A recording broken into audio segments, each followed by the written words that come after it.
자, 다시 이제 갤럽 조사부터 바로 보실 겁니다. 이재명, 김문수 두 후보의 지지율 격차가 한 자릿수로 급격히 줄었다는 결과 앞서 설명해 드렸는데 이준석 후보도 물론 두 자릿수를 얻었고요.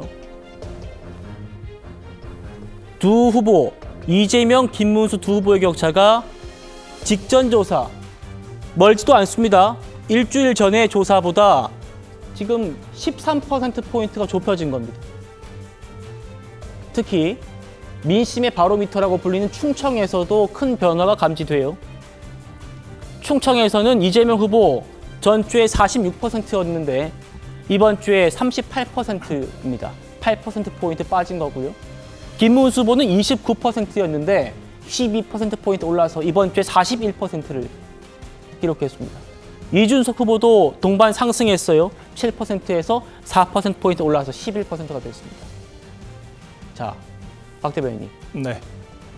지금 갤럽의 조사. 아마 제가 알기로 본대선 전에 나오는 마지막 갤럽 자체 조사로 알고 있는데 이 조사에서 김문수 후보와 이준석 후보 동반 상승하고 이게 지금 이재명 후보와 오차 범위까지 갈 수 있다라는 그런 보수 진영 기대가 나오고 있는 상황. 이게 단일화 작업에 어떤 영향을 줄 거라고 보십니까? 일단 한국갤럽 조사 같은 경우에는 전화면접 조사이죠. 그래서 응답률이 높은 만큼 정치 저관여층들이 많이 개입을 하게 됩니다. 그렇다라고 하는 것은 고관여층뿐만 아니라 이슈가 늦게 반영되는 저관여층, 이 저반의 의사를 볼 수 있다는 것이고 지금 가장 유의미한 것은 이 범보수 진영의 지지율을 합산을 했을 때 물론 그렇게 기계적으로 합산되지 않겠습니다마는 46%로 이재명 후보의 45%를 앞질렀다는 것이 굉장히 유의미하겠죠. 지금 말씀하신 대로 그건 통계적으로는 무의미한 숫자입니다. 네, 둘이 합쳐가지고 넘었다 이런 거는 사실 현실에서는 그렇게 되지 않을 가능성이 크기 때문에. 맞습니다. 그래서 단일화가 된다라고 했을 때 얼마나 효과적으로 화학적 결합을 이룰 수 있을 것인가 이게 중요하다라고 생각을 하는데요. 결론적으로 이준석 후보 같은 경우에는 결과적으로 뿌리가 국민의 힘이었기 때문에 이 보수 진영에 여러 가지 감정들이 있습니다만 결론적으로 뒤섞이는데 큰 무리가 없다라고도 볼 수 있습니다. 또한 한편으로는 저희가 지난 경제 분야 토론에서도 확인을 했던 것처럼 두 사람의 협공이라고들 표현을 하잖아요. 그 시너지라는 것이 김문수 후보가 정중동의 자세를 지키고 이준석 후보가 공세적인 입장에서 백업을 하는 그런 형태가 되면서 상당한 시너지가 보였다라는 것이죠. 그래서 이런 것들을 예고편이라고 봤을 때 두 사람이 어떤 단일화를 통해서 더 마이너스가 될 가능성보다는 더 시너지를 낼 가능성이 높다라고 할 수 있을 것이고 김문수 후보에게 조금은 이 어떤 거부감이나 비토를 가지고 있던 특히 젊은 세대들 같은 경우에는 이준석 후보의 적극적인 지원이 있다라고 하면 얼마든지 믿고 지원할 수 있다. 그런 생각이 가능할 것으로 보이거든요. 이런 좀 구체적인 수치를 통한 근거들이 이 두 사람이 판단함에 있어서 좀 적확한 그런 자료가 될 수 있을 거다라고 저는 생각을 하고요. 그렇기 때문에 이 지표를 토대로 단일화에 대해서는 조금 더 전향적인 논의가 가능할 거라고 저는 보고 있습니다. 예, 우리 박 대변인의 기대와는 달리 이준석 후보는 여전히 단일화에 부정적인 입장입니다. 들어보시죠. 또 많은 문의가 오고 그래서 실질적인 선거 준비가 지장받고 있다는 생각에 제가 핸드폰에 이제 통화는 다 차단을 이제 해놓은 상태고요. 단일화 관련 질문 이제 안 해주셔도 될 것 같아요. 예, 그거는 의미가 없다 이렇게 말씀드리고요. 제가 노무현 대통령과 같은 소신 있는 정치를 하겠다는 이야기를 꾸준히 해왔습니다. 3당 합당을 하자는 주변에 이야기가 있을 때 주먹을 불끈 쥐고 이의 있습니다라고 외치던 그 모습, 제가 정치를 하면서 할 수 있다면은 계속 그 모습과 닮은 정치를 하고 싶습니다. 단일화 관련해가지고. 안녕하세요. 감사합니다. 이쪽 나가시면.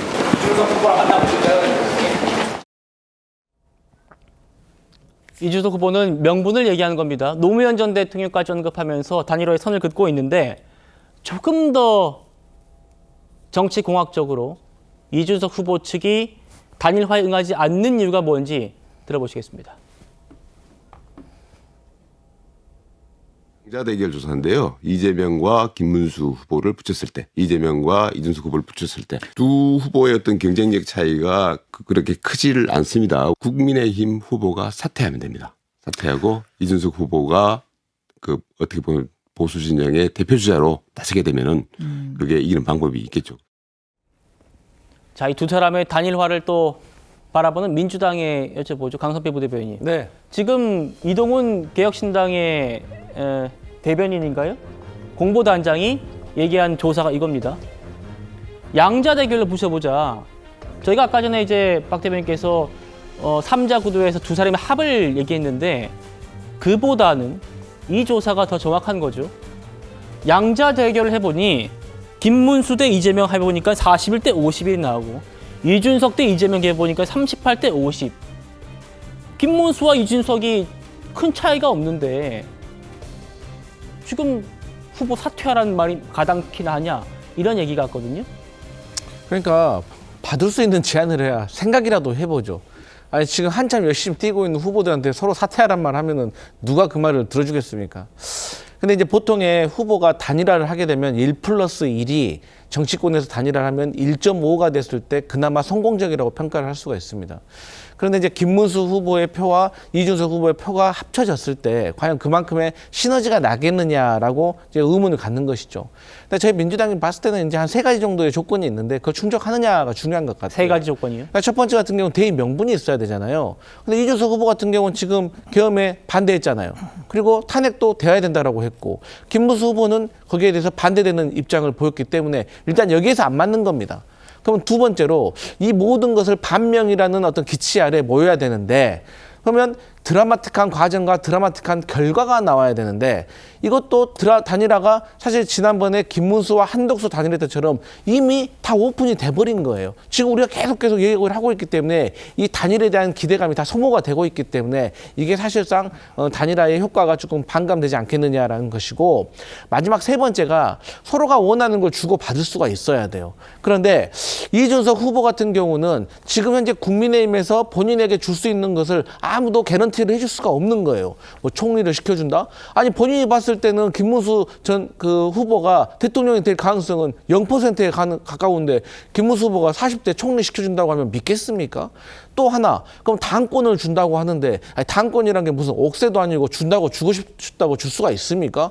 당원하고 국민들이 투표를 해서 만들어주는 것이고 또 그 안에 한동훈이라는 또 지분을 가지고 있는 라이벌이 있는데 이거 마음대로 되겠어요? 그렇기 때문에 이제 이준석으로서는 그렇게 미지수의 결판을 내는 것보다는 본인이 일단 10%는 넘었기 때문에 선거비 보전도 50% 받을 수 있고 조금만 더 열심히 하면 자기가 15%를 받아가지고 선거비도 보전 받고 앞으로 그 대선 이후에 보수 재개편이 있을 건데 그때 아마도 돌아올 홍준표 전 후보와 함께 보수 재개편에 나설 수 있는 가능성이 있는데 굳이 여기서 단일화를 해가지고 본인의 그 표를 그 2030 지지층을 날린다? 그것은 이준석 그 후보가 정치를 좀 길게 봤을 때는 안 맞고 예.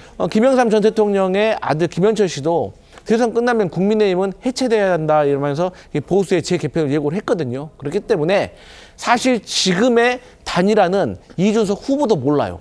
왜? 단일화의 가장 중요한 척도는 누가 뭐라고 해도 어떤 원리를 담아래도 지지율이기 때문에 예. 근데 지지율이 드라마틱하게 반전이 있지 않는 이상 지금 현재 상황에 내일 단일화를 하냐라고 물어봤을 때는 제가 방금 말씀드린 대로 이준석으로서는 할 수가 없다 이런 말씀 드립니다.